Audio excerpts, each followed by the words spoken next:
Hello, Abigail here with the Tarotscopes for Gemini season, Virgo sun, moon, and rising. My Virgos, this Gemini season is honestly both a breath of fresh air and very complex, but it does feel as though things are finally moving and shifting. There's a lot going on. So many planets are shifting signs.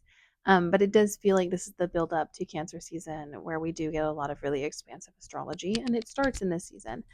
And I think we're all relieved to hear that. And I'm excited for it.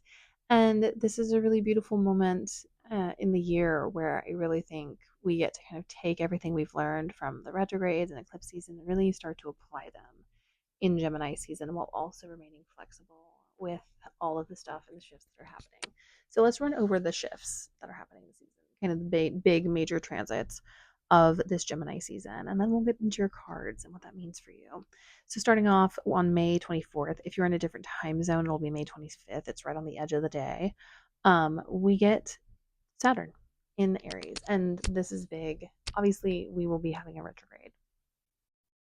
Pardon me, a retrograde. And so we'll see this back in September, back in Pisces. But this is the beginning of the end of this transit, and it feels really good to get Saturn out of Pisces. I don't have anything against Saturn and Pisces, but it is very sneaky and and there's a lot of complexity with this energy, especially adjacent to this North Node, and it's going to feel good to get into a fire sign. Especially since it's been a while since we've experienced a fire sign. The last time would have been, Saturn and Sagittarius, and that was a while ago.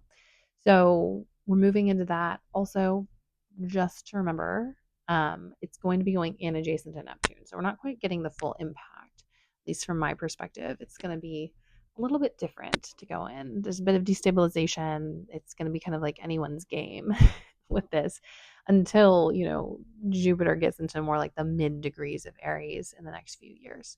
But yeah, I'm excited for this, but it is going to be, let's just say it's going to be interesting. Then the very next day, we have Mercury entering into Gemini.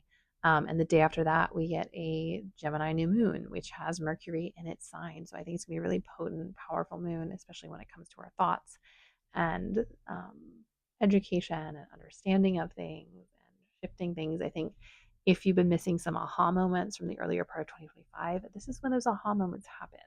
So I'm excited for that. Then we get Venus on the 6th of June. Don't know why this is so hard to say.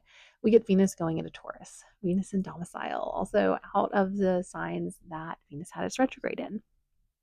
So this is a really beautiful transit. I'm excited for it. It's also going to be sextile to a lot of the beautiful things that are going to be happening in Cancer. A nice breath of fresh air. Just gonna just gonna say that. It's gonna feel good. It's also in trine to Virgo. So anything that you have in Virgo is getting set off by a trine as it progresses through Taurus. Then the 2 days later on the 8th, we have Mercury going into Cancer. When Mercury is not retrograde, it moves really fast through the signs. So we have Mercury into Cancer. And then just a day after that on the 9th, Jupiter goes into Cancer. And this is one of the biggest transits that everyone's excited about. The other ones are bigger, but they're very complex and it's not simple like, wow, this is going to feel good. I think it is going to feel good. Obviously, no transit is like purely good, but this is one of those where Jupiter is considered exalted. It just feels like we're going to get to expand into our feelings, into our joy. It's going to be a lot easier to manifest and to attain our desires. So really exciting. And then on the 11th of June, we have a full moon in Sagittarius. And it's a little tricky because it is going to be square the nodes, which can make kind of an eclipse vibe, especially when there's when the sun is involved and it's full moon. But it does have that kind of soft undercurrent of Jupiter and Cancer. So there's like a really there's like, yeah, there's some big stuff coming up, but there's a lovely support. And then last but not least, on this 17th of June, we have Mars going into Virgo. It is officially also out of its signs where it retrograded in. So yeah, and Mars in Virgo is an investigator. Mars in Virgo likes to know why the hell things aren't happening. Um, with your Virgo placements, you will be having a Mars transit. So yeah, it's all of it is going to be shifting and changing, but there's some really beautiful stuff. None of it is like technically difficult. It's all really going to depend on your individual chart. So please take a look at that where all of this is happening. But yeah, it's exciting to finally, I think, get into astrology where things are progressing. And I do think a lot of these new and full moons and these transits are really going to help us cement and root down after all of the kind of chaos of eclipse season and the retrogrades and everything. So yeah, I'm looking forward to that. But let's get into your archetype card and then your tarot. So starting off, we have the animal, and I love this because I think it is time to rewild ourselves, Virgos. I have a Virgo moon and rising, so this video is partially a little love letter to me. The animal, and I think it is time to rewild ourselves a bit to release ourselves from societal norms and standards, to do things outside of the box, also to just react innately to our body's needs. You need a drink of water and maybe a little bit of sugar, go for it. As someone with an ED, sometimes it's hard to give myself what I need because of what EDs cause. But if you need a little sweet treat, who cares? Get yourself a sweet treat. If you need something fun to do and you see something that you want to do, go for it. Have that moment, enjoy it. Really respond to your body without question. Give yourself the things that you need this Gemini season. And with all the shifts and turns and changes and the fact that Gemini is in a square to us, we're going to need a little extra support. We're going to need a little extra something to make us feel stable. So listen to your body. Start, and don't just leave it in Gemini season. Start to practice listening and intuiting and connecting with our physical needs. I think so often childhood is just a long barrage of people who were never taught to meet their needs telling us to not meet our needs and to meet their needs because their needs were never met. It's time to undo that and to start taking care of ourselves and to start listening to the needs that we have and treating them with honor and respect. And that goes for spiritual stuff as well. Like if you need to get outside to help your spiritual health, do it.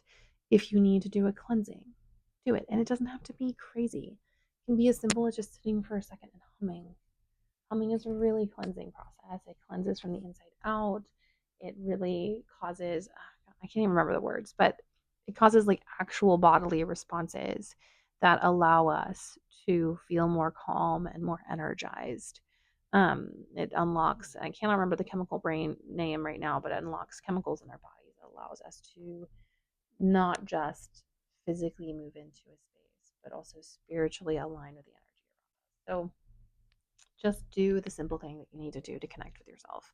Moving into your cards, I do find it interesting that I referred to like other people's issues in the past because we have Six of Cups and we are going to have to deal with some past stuff. It does feel like the speed at which things are starting to move requires us to connect with the less stable parts of ourselves, to be like, we got to check in because things are getting a little crazy. So revisit memory lane. Also, the past doesn't always have to be painful, even if you've had a painful past. Go in there and remember the good things that happen, not as a counterpoint to be like, I need to remember good things because they can't be all bad. But no, to remember the good things so that you have those little gems, those little memories that you can pull on where you're like, that was a really good day for me. And I really enjoyed that in spite of all the crazy, horrible stuff that was happening to me at the time or the things that I was experiencing. Um, it also helps us know who we are, to remember ourselves in moments where we had a good time and joy as a child. Because when you're constantly in survival or fight or flight as a kid, you don't really get to connect with who you are. You're connecting with the part of you that is scared and angry and upset and sad and dysregulated. So going back to those moments where you remember regulation is really helpful as an adult to find regulation. Then we have this Page of Wands, which feels like that regulation, coming back, connecting with self, believing your body, listening, having innate responses, just sensing something and then doing something versus having a dialogue in between whether you should do it or not. Just do the thing, enjoy the thing, have the fun, and let yourself play. Like, it doesn't have to be all basic. You can cut out your sandwich in a shape. You can drink from a swirly straw. You can buy boxed juices and take yourself out on a picnic. Doing stuff this Gemini season that really feeds and fills us, and being able to find a space in which we can separate ourselves from the day to day and just take a moment to really just be in our natural state, even if that state is upset. allowing ourselves to just be. If you need to get angry, get angry. If you need to be sad, please be sad. Um, Having those feelings without just judgment is how to return to our animal selves. And then we have a King of Swords telling everyone to F off. Or maybe. But being really connected to self, really believing in your strength and power and the work that you've done and your instincts, and being like, no, I have lived in this body for X number of years. I know what it means. I am the sole I'm the sole person who's experiencing this experience from this perspective. I have a valuable and unique experience, which, while it doesn't trump anyone else's, it is one that I get to protect and care for. It's also time, if you have any ideas or any thoughts you've been keeping in, to kind of get them out, get them on paper, start expressing what you want through the world around you. Create a space that makes you feel like the person you want to be. Um, Create joy wherever you can, and enjoy the things that you've created in the world that is innate to you now. I think one of the joys for me, one of my lights just died. I'm gonna keep talking while I mess with wires, guys, because I'm not re-recording this. I refuse. I'm a Virgo moon and rising. Like, no, we're not playing stupid games. Can I do it this way? I can.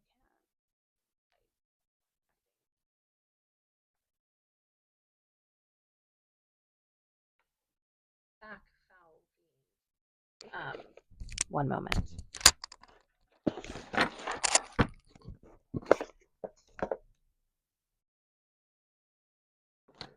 Stay where you would. I'm not cutting any of this because I don't have the energy right now. I'm feeling really worn out. In true form with the reading itself that I'm giving, I am not about. Oh, I have little flippy hands. I have like one of those. I don't know if you know. Like, I have these little Victorian hand things, little Victorian like hand tower. That's my thing, and they have little hands. And I'm like, hands. Actually, I might cut this. This is getting really chaotic. Now I'm backtracking. This is getting too chaotic for me. All right, little one, pop down. There we go. One Victorian hand. Anyways, I'm probably gonna have to cut this, but I'm back after a bunch of drama and me thinking I wasn't gonna cut this. So we will find out. But anyways, back to this. So standing on power, really believing in the work that you've done and the things that you have created for yourself. Very important. Then we go on to the devil, which I have had other zodiac signs have this so far. It's time to do stuff that's against the grain. You don't need to toe the line. You don't need to accept or listen to the way things are. I remember which sign this was because I've recorded a couple now, but the idea of the devil or Satan is, while I do believe they're actual spirits, but the kind of like archetype is to kind of off put our guilt and shame onto something else to make an explanation for why things happen. And I don't think that's necessary. The devil is, if you take like, because some people, don't believe the devil and Satan are the same, and in Christianity they've been kind of tied together. The devil to me is more connected to more archaic practices, and Satan is a very Christian thing. But if you think about Satan as an archetype, his only crime, or their only crime, was questioning power. And so, question power. The devil can, of course, represent obsessions and hyperfocus and things that harm us. But I think it's also that moment that you go up against the system as a small grain of sand and go, why are we doing this? And why do you get to tell us what to do just because you have money? Crazy. So resist, say no, don't participate, move through the pushback from society, move through the whole, like, at least for me, because I live in comment section, so I can observe people in the wild. The people being like, this is never going to change, and like, why do you get to say it? And the bootlickers who are like, billionaires deserve everything they've ever had, and like, poor people deserve to die, which is a crazy take. Be that person who's like, no, that's insane. To value someone purely on the fact that they've exploited people and gotten rich. And by gotten rich, we're probably owners of um, other people's bodies in a couple like a century ago, and now you're still benefiting from it. You're still exploiting people. You're still exploiting the system, and you're railing against the poor while actively taking their resources, destroying the working class. No. So this Gemini season, ask why. Why are we doing these things? Why am I forced to put up with the consequences of the actions of a very few people who have money who are never going to give me shit? Um, so yeah, that is what I have to say. And that is my take on the devil. And then last but not least, I really love this. And I'm going to actually read the next card because it's funny. Well, not funny, haha, funny as in like an interesting coincidence or not coincidence. We have an Eight of Wands. I think things are really going to start picking up for my Virgos and Virgo placements. A lot of the beginning of the year work stops and starts, and us having to readjust, and things not going the way we want, and breakups and relational conflict, all these things. And now we're getting into the part of the year where things are starting to happen that feel good, that are moving us closer to our dreams and desires. So it's really something to look forward to. And I think we can go back to the animal archetype card, to go in trusting your instincts. When stuff starts happening fast and you have to respond quickly, trust what you desire, trust what you want, trust your needs. You know, like I said, so many of us early on were taught to not trust ourselves because that would mean that the people who had never met their own needs would not get what they think they need. Now is the time to say, no, no. These are my needs and I know how to meet them. And I'm going to do that. And those are your needs. And I can help you with those, but you have to learn how to meet them because no one can really meet anyone else's needs fully. That's just how it works. And so learning to meet our own needs in the context of relationships is really healthy. And last but not least, we have the Hermit card. This is a reminder for my Virgos that we are in the year of the Hermit. This is the card of Virgo. We are all in a journey in the dark by ourselves. There is a sense of loneliness and isolation to a certain degree that I think all of us are going to experience this year. But know that just because we're in the dark and it feels alone doesn't mean that there's not a hand to reach out to. Doesn't mean that there's not someone you can connect to in the dark and sit with for a minute.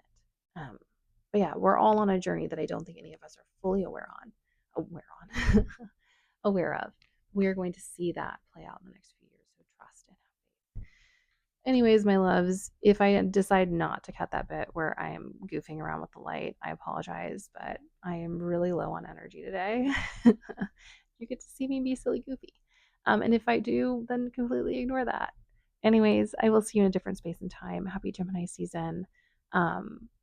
It's time to trust our instincts. It's time to meet ourselves where we are at in the beauty of all of the complexity of what we are without constantly having to judge or figure things out. It's not necessary.